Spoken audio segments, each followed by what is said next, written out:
Okay. Yeah, so the Wisdom of Shalamah, chapter 1, is my prayer even now as we turn to Yahuwah's Word. I won't be sharing it on screen. I'm actually reading from a tablet, family. So I don't know if you can perhaps pull up a link. I should have done that. You can perhaps pull up a link via Google for the book, The Wisdom of Shalamah. Or Wisdom of Solomon is what the way you'll find it written. You could probably Google a link to it if you don't have a hard copy. Um, it won't be on the screen here. Um, and so if you can pull up a link and follow along, that'd be great.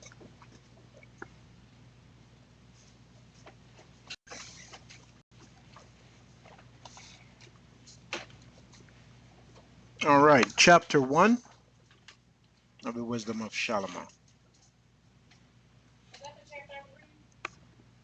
You started in chapter 1, yeah. Love set apartness, you that be judges of the earth. Wisdom of Solomon. I said Shalamah because that's his correct, the correct representation of his name, but they would say Solomon. So let me just write it here, Akut.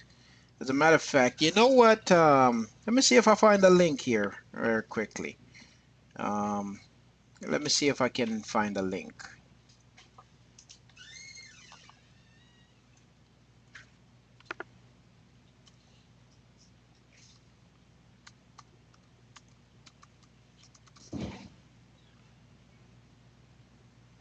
Uh-oh, I touched the wrong thing.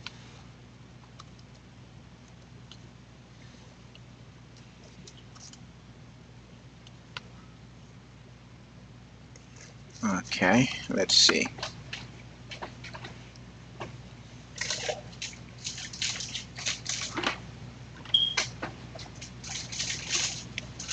Um, I found a link. Maybe I could share that link in the room. Even if I make this bigger, it might be a challenge because of the font for you to read. And of course,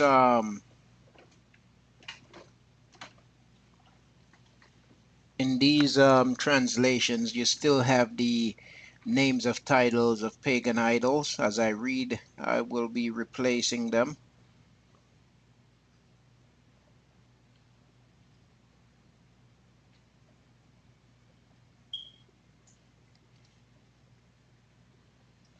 All right, there's a link.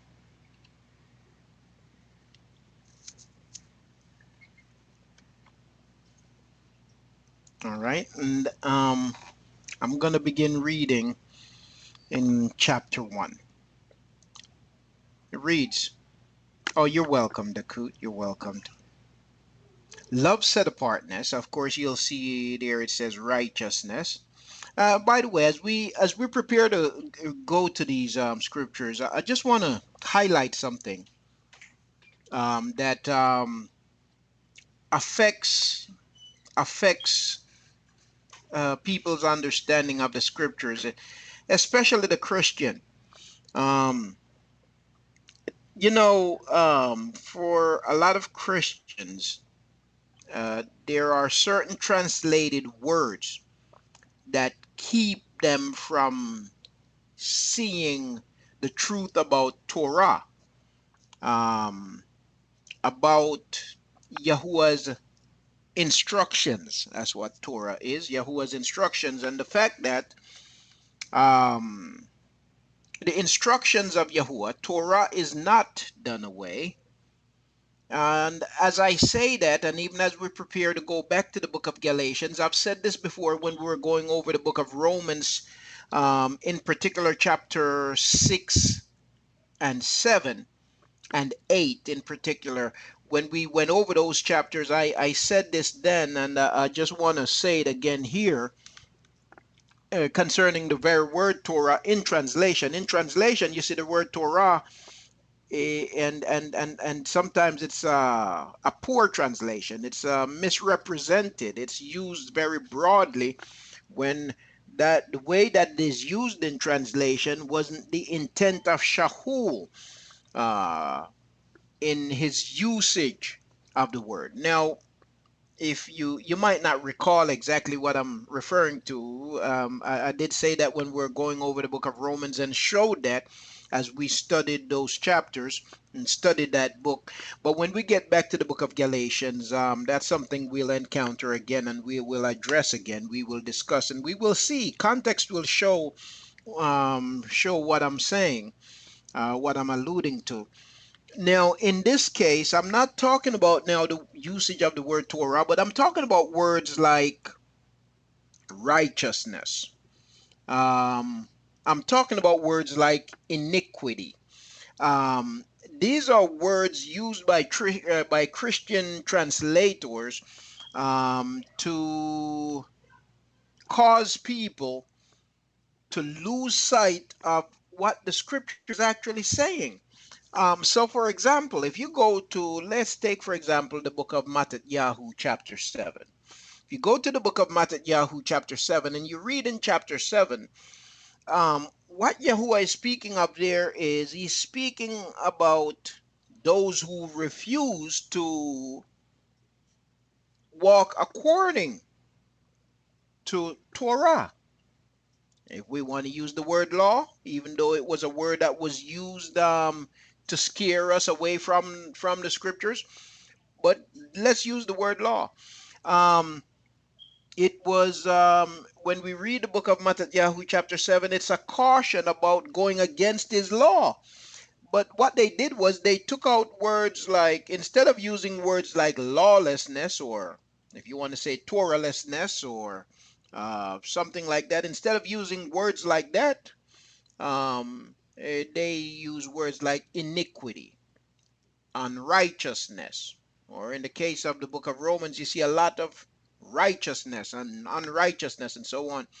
And those are words, they seem innocent, but they are used to keep people in darkness concerning the truth about Yahuwah's instructions, about Yahuwah's Torah, about the laws of Yahuwah, and about the fact that, you see, again, because if there is no Torah, if there is no law, there is no sin. There is no transgression. And of course, sin is a uh, uh, the word sin comes from mm, uh, what they call that Vatican language. Um, but actually, sin's not the word sin. You won't find it in the scriptures. You find a word that equates to transgression, the breaking of Torah, the breaking of the law. But there's a reason why I'm pointing this out, because we're going to see these words. We're going to, if you're looking at the link that I gave you, you see things like ungodly. There is not such a word in the scriptures as ungodly. That's pagan invention, in pagan intervention. Um, so you see words like ungodly, you see words like righteous and unrighteous, and if it was a Christian reading this, they would not and could not make a connection between this and Yahuwah's instructions or Yahuwah's Torah because of these words. They make no connection. Somehow, what is unrighteous has to do with, I don't know, some kind of standard that is disconnected from Torah, and that is fallacy. You can't, any standard disconnected from Torah is not from Yahuwah. You see, but yet that is what the Christian proclaim. The standard by which they go by is disconnected from Torah. And then what kind of standard is that, you see? Anyhow, let's go to begin here in chapter 1. So he says, so you see the word righteousness, you'll hear me say set apartness. Love set apartness. You that be judges of the earth.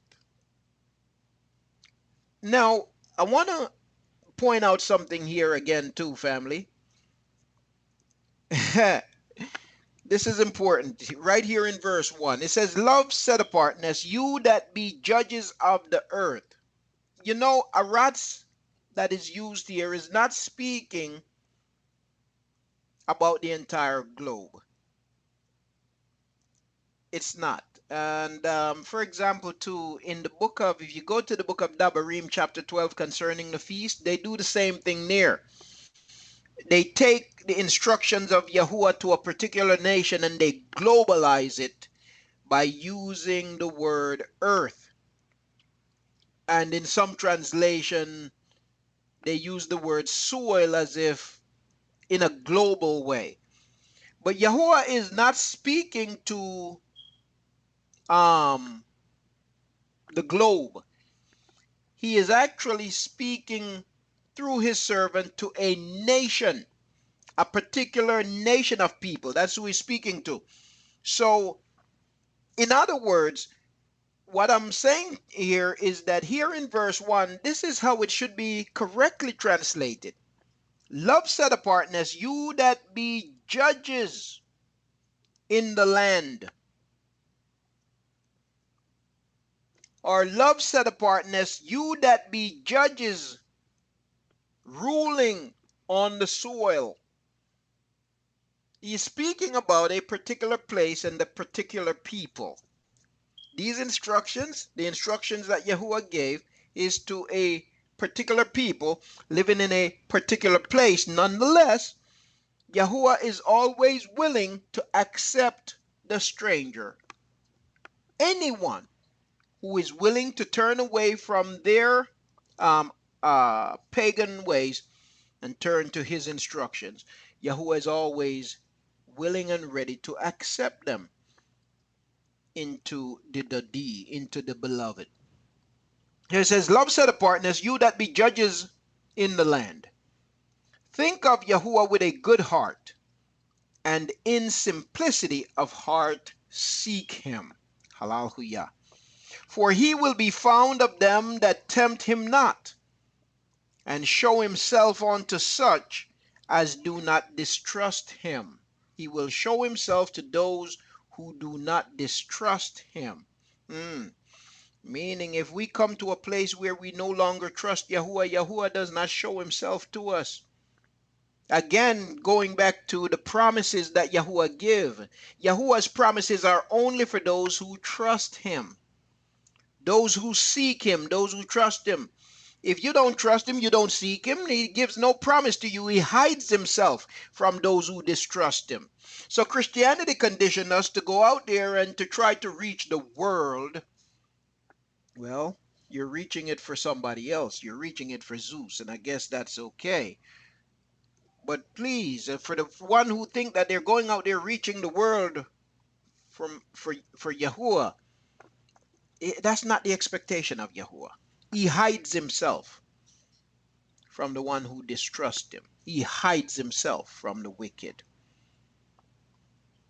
For he will be found, verse 2, for he will be found of them that tempt him not, and shows himself unto such as do not distrust him.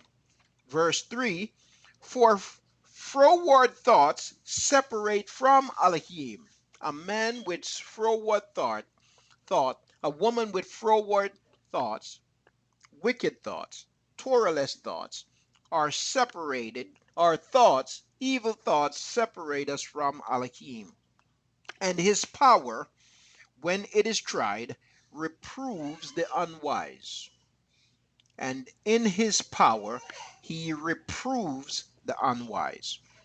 For into a malicious being wisdom shall not enter. For into a malicious soul wisdom shall not enter, nor dwell in the being that is subject unto sin. Now the translation here says, into a malicious soul wisdom will not enter, nor dwell in the body that is subject unto sin.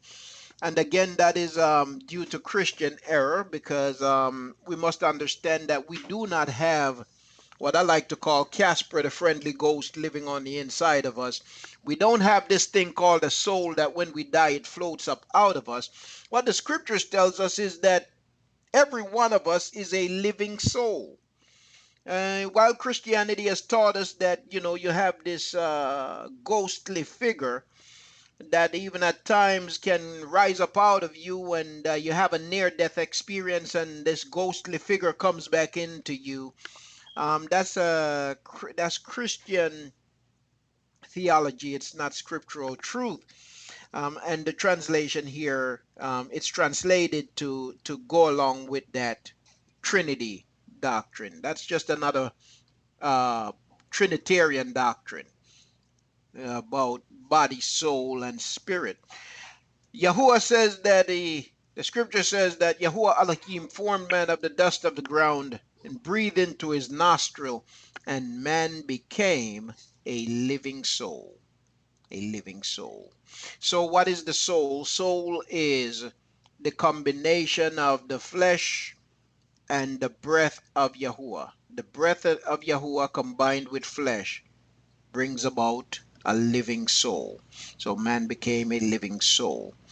Um, and we see that as we study the scriptures. I'm not going to get totally into that. It's not where we're headed today, but I just wanted to point that out because of what we're dealing with in translation. Now, verse 5 says, "For the set apart spirit of discipline will flee deceit and remove from thoughts that are without understanding." Wow.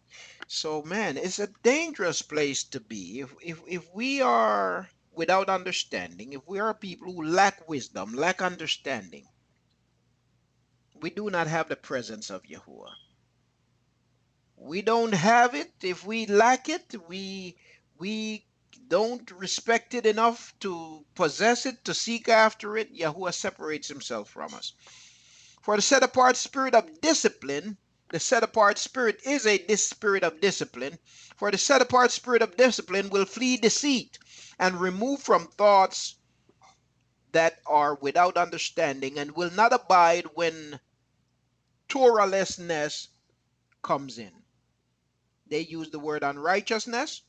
I replace it with Torahlessness. People against the instructions of Yahuwah. Thoughts against the instructions of Yahuwah.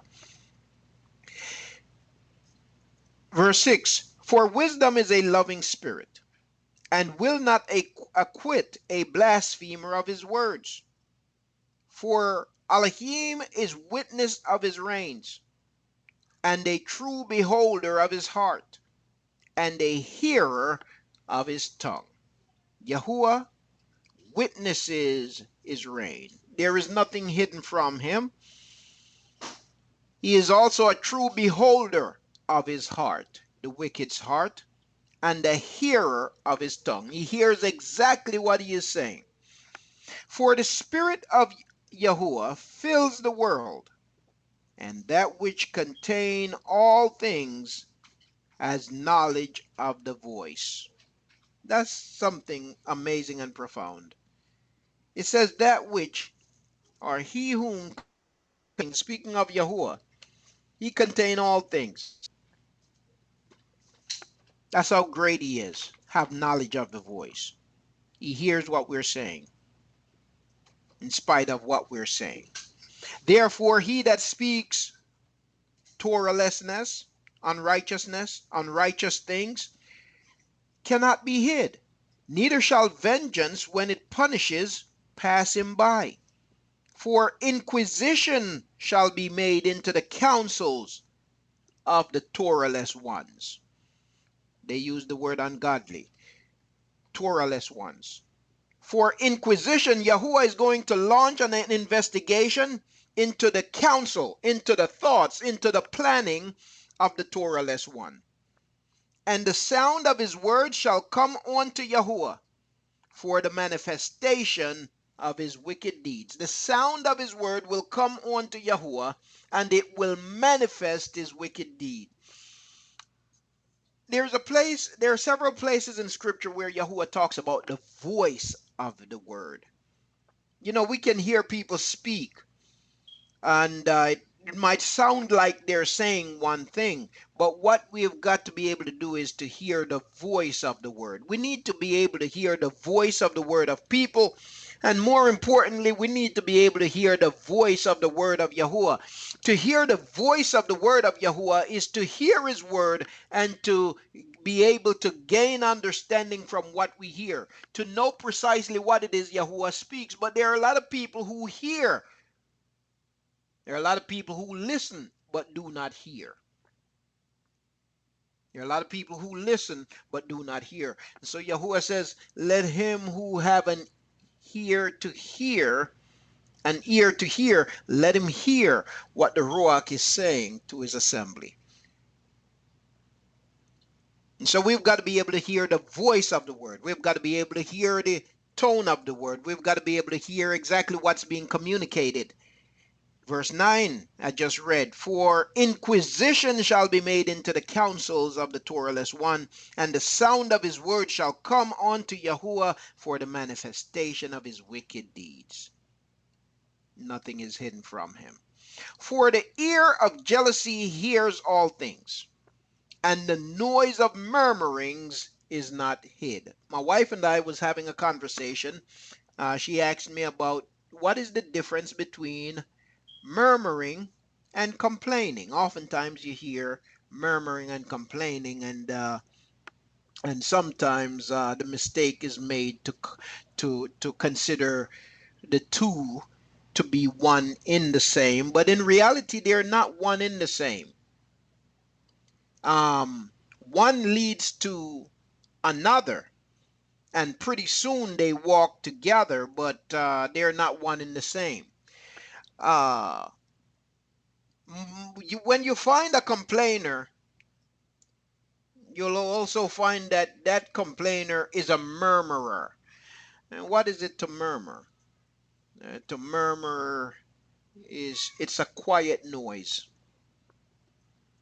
It's not a direct confrontation. It is where one argues with another to themselves.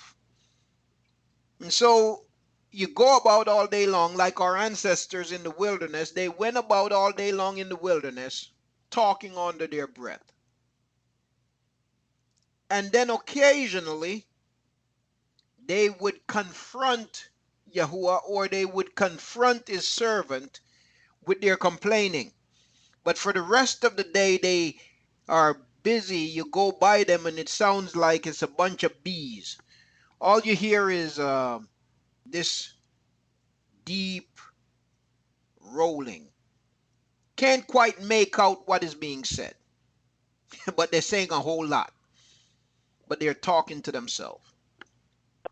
But in reality, they're not really talking to themselves, because Yahuwah, who tries the hearts, knows the reins, knows the voice of the word, knows precisely what they're saying and of whom they speak. They're backbiters. They're gossipers. They're so good at gossiping, they're gossiping about Yahuwah to themselves. When one murmur about you, they're so good at gossip that they're actually gossiping with themselves about you. They're murmuring. They're having a conversation with themselves about you. It's bad. So Yahuwah warns us to stay away from murmuring. Yes. Yeah. Absolutely. Absolutely a key. Murmur face. I like that. I've never heard that one. Ah, that's good. Now, so it goes on to say in verse 10, for the ear of jealousy hear all things, and the noise of murmurings is not hid. It's not hid. Therefore beware of murmuring, which is unprofitable, and refrain your tongue from backbiting, for there is no word so secret that shall go for naught, and the mouth that belieth slays the soul. The mouth that spews lies slays the soul. It's interesting that we're on this, because Akut Yariya, the song that she sang, I mean, it's the same theme. It's the same message, you know, monitoring the heart, examining the motive, you know, confronting jealousy, envy, strife, malice, and all of these things. Verse 12 says, seek not death in the era of your life, and pull not upon yourselves destruction with the works of your hands. For Elohim made not death. This is interesting. Elohim did not make death, neither has he pleasure in the destruction of the living. Elohim did not make death, and neither does he have pleasure in the destruction of the wicked. In other words, Elohim did not bring about death, and neither does he have pleasure in the destruction of the wicked. For set apartness is immortal. What Yahuah desired was for us to be set apart continually. When he created creation, he looked at it, and everything that he created, he looked at it, he examined it, he questioned it, he judged it, and he said, the scripture tells us, and Elohim saw that it was good. Even man, Yahuah looked at his creation and he said, it was good. And from that perspective, Yahuah says, okay, now I'm going to put in you the ability to live forever, continuously, perpetually.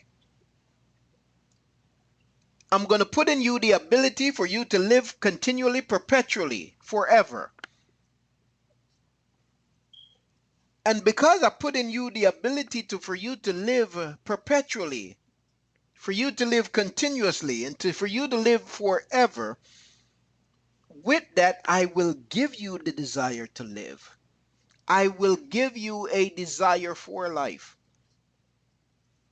And family, as long as life is good, there is not a person who will desire to end their life. Because Yahuah has put in all of us the desire to live. It's not until things turn sour that in some cases we run to a cave and we beg for Yahuah to take our lives. But as long as everything is well, we want to live forever. Now he goes on to say in verse 16, but Torahless men, they have ungodly, but Torahless men with their works and words called it to them. So how did death come about? People living outside of Yahuah's instructions, people living according to their own way, called it to them. For when they thought to have it their friend, they consumed to naught and made a contract with it, because they are worthy to take part with it. When we go contrary to Yahuah's word, then what we have done is we have made a contract with death. We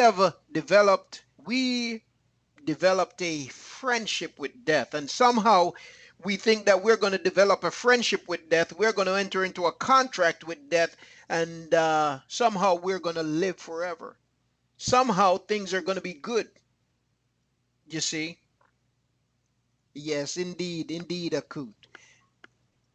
And so that's the thought of man. When we go contrary to the word of Yahuah, we establish a contract with death, but we're not expecting death to come from the contract. Somehow we make a contract with death, but we're expecting life.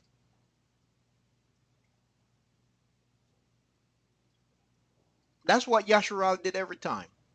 They would make a contract with death. Every time they step away from Yahuah, they made a contract with death. But while they're steady signing the contract that says death, they're expecting life.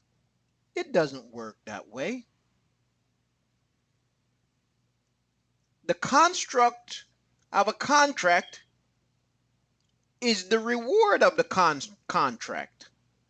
You cannot get out of a contract nothing that's not written in the contract. So whatever you sign to, whatever you agreed to is what you're going to get. You cannot sign off on death expecting life. But yet that has been the case of Yashar'Al all the time. We sign off on death, but we expect life. We sign off on death, but we expect life. This is just the beginning, family.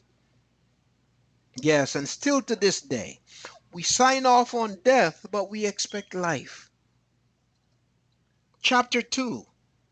For the Torah less said, reasoning with themselves, but not, of course, their reasoning was wrong.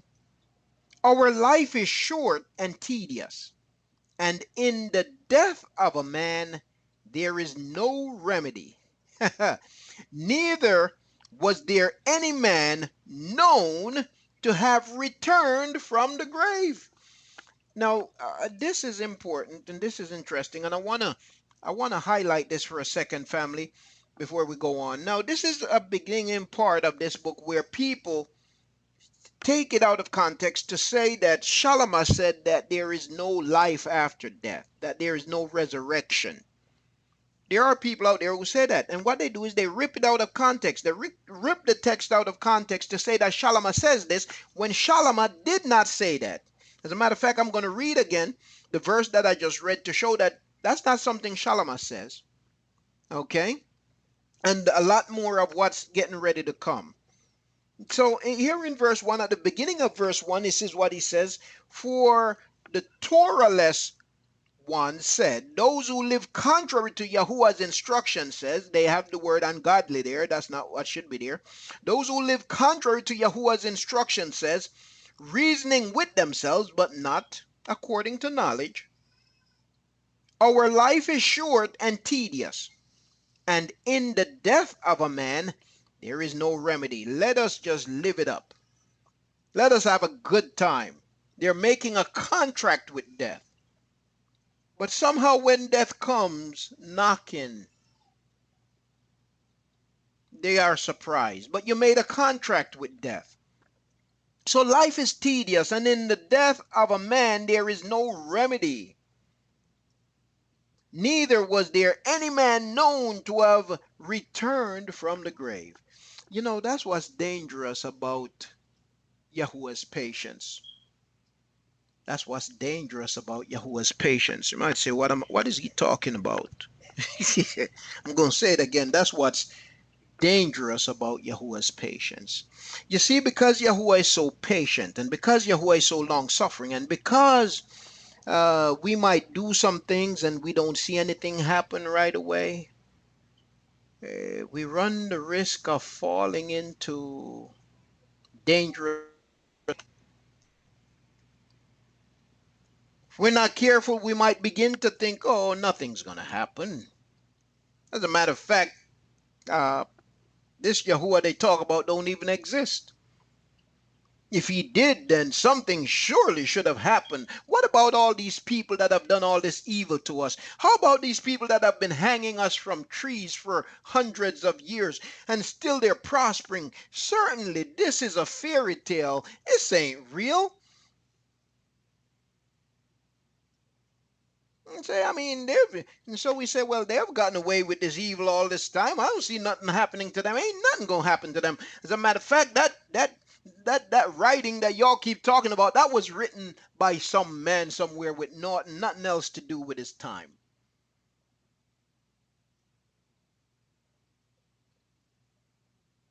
You see,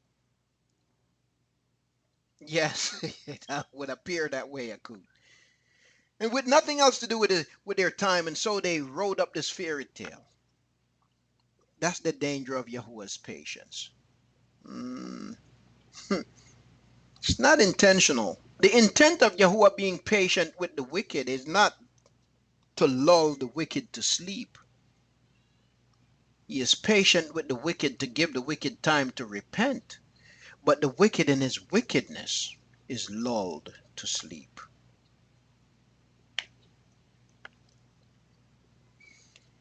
So they say, for we are born at all adventure. And we shall be hereafter as though we had never been. It's like we'd never existed. Nothing happening after this. For the breath in our nostrils is as smoke, and a little spark in the moving of our heart, which being extinguished, our body shall be turned into ashes, and our spirit shall vanish as the soft air. Remember now, this is the wicked reasoning to himself. This is the murmurer murmuring. This is the murmurer talking under his breath. This is the murmurer gossiping with himself. And our name shall be forgotten in time, and no man shall have our works. No man shall have our works in remembrance, and our life shall pass away as the trace of a cloud. You see what they're doing here? They're setting the stage. They're setting themselves up for evil. They're giving themselves justification here. Hey, we're going to be forgotten. It will be like we never existed. We will be forgotten. We won't know ourselves, and nobody will know us. Nobody will even remember us. So hey, you know what's coming next? Let's just live for the day. Let's do it big. Let's not hold back. You see.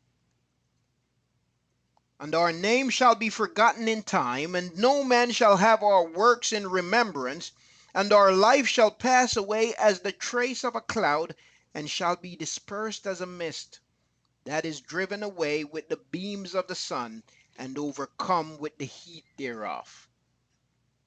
For our time is a very shadow that passes away, and after our end there is no returning. For it is fast sealed, after our end there is no returning. For it is fast sealed, so that no man comes again. Now you know what's interesting about the atheists and unbelievers period and the wicked? The unbeliever speaks in ways that speaks of the fact that there has to be a creator. There have to be one greater than themselves. But then they go right back and said, there is no creator and there is none greater than me. I am my own mighty one.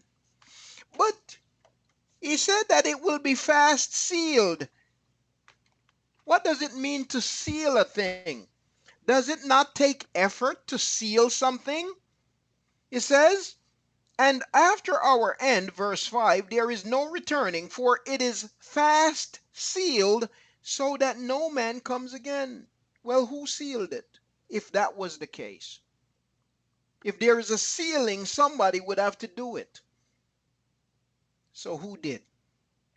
Verse 6 says, come on, therefore, let us enjoy the good things that are present. You see, they were making the setup.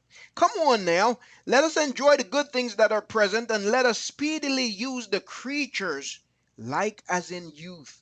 And that's the dangerous thing. It's dangerous for us in this captivity, and it's dangerous for our children.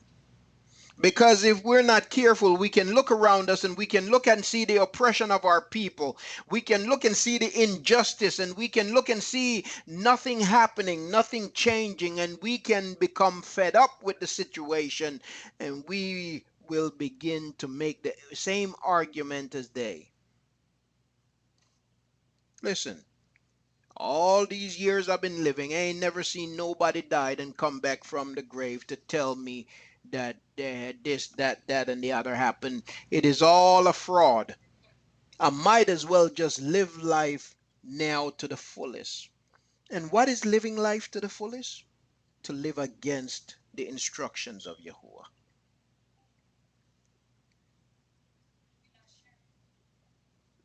No, no. Okay? So he says, verse 6, come on, therefore, let us enjoy the good things that are present, and let us speedily use the creatures like as in youth. Let us use the creatures, you know. No, they're going to all depths of depravity. Let us fill ourselves with costly wine and ointments, and let no flower of the spring pass by. Let us crown ourselves with rosebuds before they be withered. You know, I am convinced that there are a whole lot of pastors who have had this conversation with themselves, and this is where they are right now. Because there is no way that they don't know that what they're saying is foolishness. But they have made a deal. They have entered a contract, and they see that it's working out. And say, you know, as long as these people keep feeding into it, I'm going to keep doing it. Remember that pastor not too long ago from Florida that they found dead in Florida from a drug overdose? Uh, Forget his name. How many times, how many Sunday mornings that man probably got high before stepping up in the pulpit? Got high, stepped up in the pulpit, and performed magnificently well according to church standard. He had the house rocking, and he get done, watched himself on a videotape, and thought, man, that was good. And that was the coke or the crack in me. Man. And these people just throwing their money on the altar. This is all right. You know what that leads to? It leads to greater depravity. And, no, family, can you hear? Can you hear? My wife was wondering if you can hear because there's no motion. Okay, okay, okay. Praise Yah. Um, just checking. Okay, so it leads to greater depravity. Verse 9, let none of us go without his part of our voluptuousness. Of course, that's a translated word, but we get the point. Tuda, family, tuda. Let none of us go without his part of our voluptuousness. Let us leave tokens of our joyfulness in every place, for this is our portion, and our lot is this. This is it. There's nothing more after this. This is it. Let us oppress the poor, set apart man. Now, this is where it gets really deep. This is what the wicked says. And this is what we're contending with. This is what this man at my job says to himself. Because he has committed in himself that he's going to see to it that I, one way or another, work on Shabbat. Because I told him, if it's at all possible, I don't work on Shabbat. So he's committed to making sure that I work on Shabbat. And he's told me, you work. You see? Yes, it's actually don't have it. I don't have it shared, Akut. I'm reading from the tablet. I don't have it on the screen. Um, I'm reading from a tablet. Aki, I'm sorry. Wow, I'm sorry. I keep looking at the beginning of the name, thinking I'm talking to Akut Yaraya. So sorry, Aki. Aki, I'm sorry. Okay. So listen to what the wicked says. And this is what they have done to us throughout history. This is how we have been strange fruit hanging from the poplar tree. This is how our ancestors who have been lynched made it to postal stamps and greeting cards. At a time when $2 was a whole lot of money, the bloodied bodies of our ancestors were being sold for $2 per postal card. This is how that happened. Listen. Let us oppress the poor, set apart man. Huh. Now, family, let me talk about set apart here for a second. Because somebody might say, well, the slaves weren't set apart. Yes, there were. But there are different levels to set apartness. Yashar'Al is a nation that Yahuah set apart to himself. In other words, Yashar'Al is a Kadash nation. Yashar'Al is a nation that was set apart unto Yahuah. Yahuah set Yashar'Al apart unto himself. The nation of Yashar'Al is like no other nation in the eyes of Yahuah. That is initial set apartness. Now, in order to make it into the reign of Yahuah, after you have been set apart initially, the work of set apartness begins. We're going to be going to Galatians where it talks about this. We're going to continue in Galatians where it talks about this.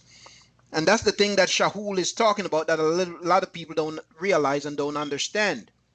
So people out there tell people, teaching people that you got to work to save yourself. And what they're really saying is you got to work to be accepted by Yahuah. Acceptance by Yahuah comes through no work of ours.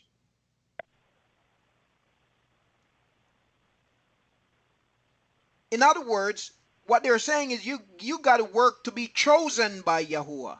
No, that's wrong. So when they talk about save, they're really talking about the choosing. And no one can work to persuade Yahuah to choose them. Us being chosen come as a result of the favor of Yahuah. Now, once you have been chosen, you've got work to do. You got to work to stay in the house. But you were not and you cannot work to be chosen. In other words, you cannot buy a seat at the table through your works. And there are people who are teaching that you can and you cannot. And that's what Shahul taught against. That you cannot buy yourself a seat at the table. No one can. So, how are we chosen? I'm trying to find an open source. How then can we? Through the favor of Yahuah. Through the favor of Yahuah. That's how we can. Only through the favor of Yahuah. You see. So they say, so Yashar'Al is a set apart nation, a nation that Yahuah set apart to himself. But simply because we are a set apart nation does not mean that we will make it in. Yes, Yahuah set us apart to himself. He chose us as a nation. He chose us as a people. But now to make it in, we've got to endure. We've got to live by the rules of the house. So we are a chosen nation. What the translators call a royal priesthood. A set apart nation. That's what Yahuah said to Masha at Mount Sinai. You are a Kadash nation. You are a set apart nation. In other words, I have set you apart unto myself. Now I've done the initial work. Now your part of the contract begins. Every contract is twofold. Every contract has two parts. Every contract has two expectations. I have an expectation for both parties in the contract. If you do this, I'll do that. I do this and you do that. And we complete the contract. So the wicked says now, let us oppress the poor set apart man. Let us not spare the widow, nor reverence the ancient gray hairs of the aged. Now that's a bad word. I don't like the word reverence, especially the way they use it. We don't revere any man.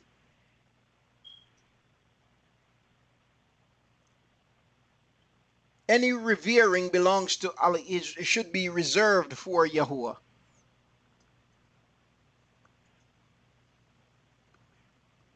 But this, what it's saying here is that the wicked have no respect, no consideration, no no kind of heart, not even toward the old. From the very young to the very old, there is no kind of caring. There is no empathy. Now look at the conditions of our people. Look at the experiences of our people, not just here in America, but around the world. But look at our experiences here in America. Look at our experiences around the world. You know, just recently I saw a video on Facebook where this cop, this old a black lady. Oh, not that one. Well, yeah, you know, that's another one. But you saw that video of this state trooper in California that just beat that woman in the ground for nothing. He just beat her in the ground, and they awarded her $1.5 million. In my mind, that's nowhere near enough.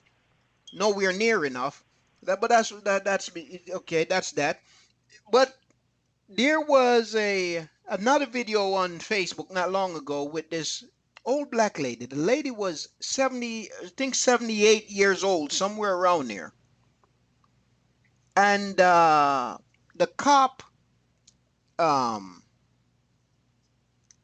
the lady was about to cross the street or something, and he called himself. Now this is the this is the front.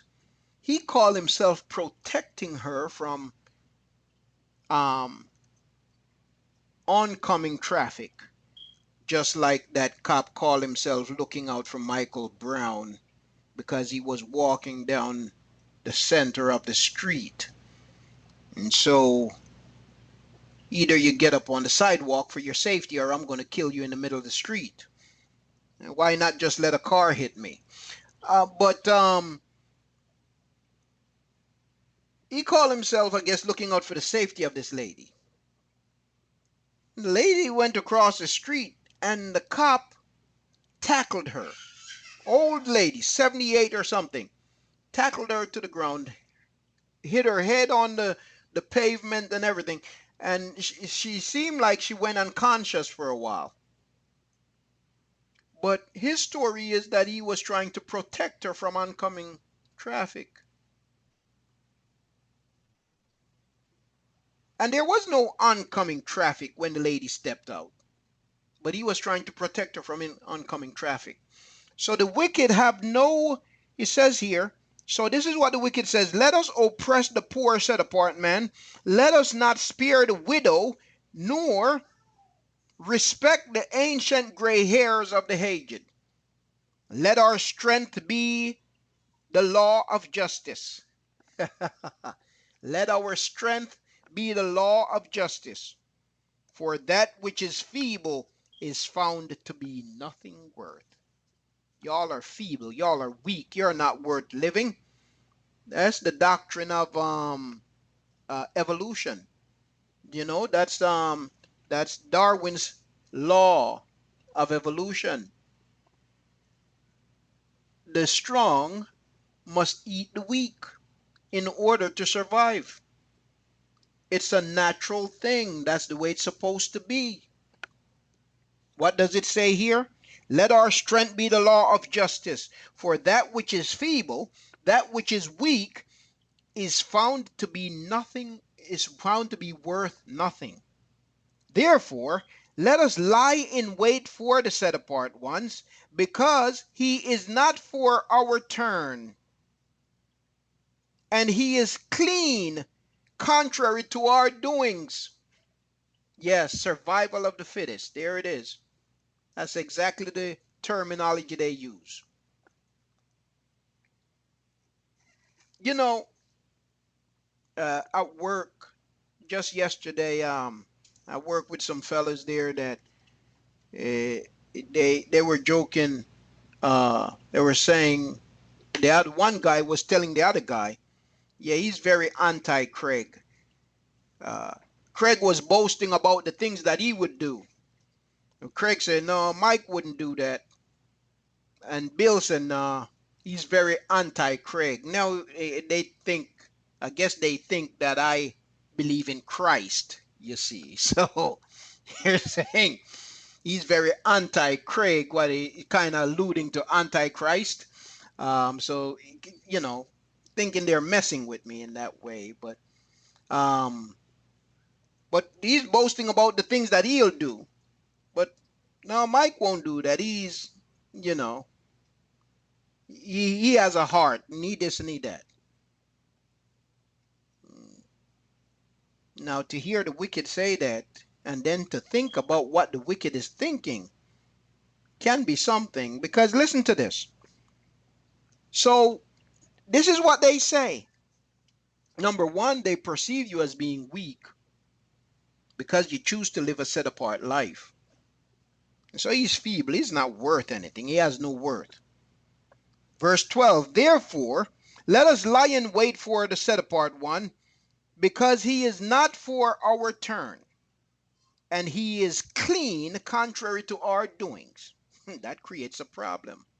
People ever get mad at you because you choose not to indulge in the things they indulge in, and so they accuse you of being judgmental when you have not done anything. You haven't even opened your mouth. You haven't looked at them any way wrong or anything, but just your very presence.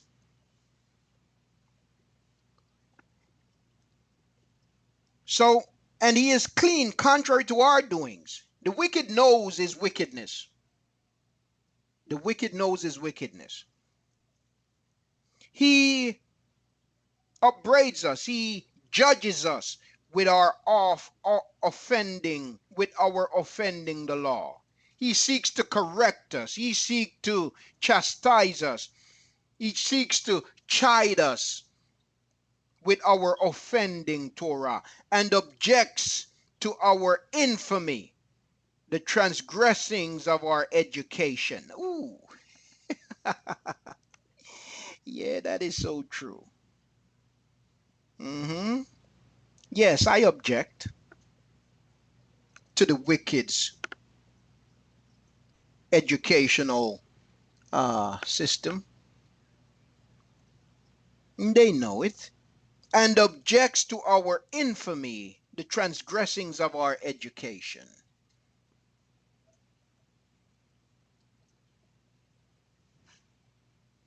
You see, yes, natural selection, or the preservation of favored races in the struggle for life. Absolutely.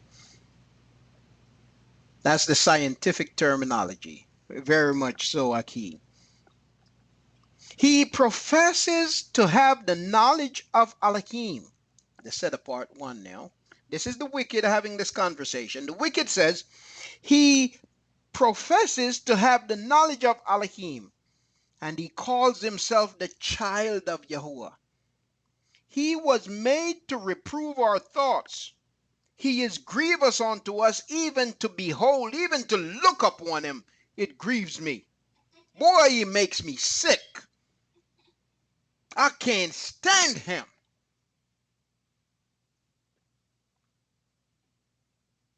He is grievous, verse 15, unto us, even to look upon.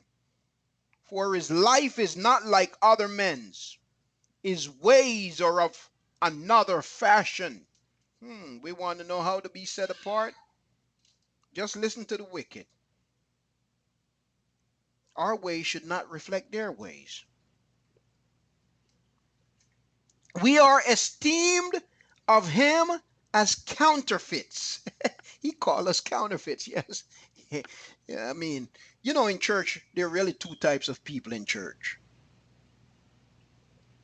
You have the serious church goer that is sincerely deceived. Sincere, but sincerely wrong. And then you have the hypocritical church goer, the one that goes out and party till 3 a.m. Sunday morning and then but is able to get up for 10:30 service. And in church you see this very prominently, but the one that parties until 3:30 to get up for 10:30, when the sincerely deceived Christian, when he see the sincerely deceived Christian, he feel very convicted. No, that's not the conviction of Yahuah, of course. That conviction comes from the expectation of another man. And because this one knows that he failed to reach the expectation of another man, then he has this conviction.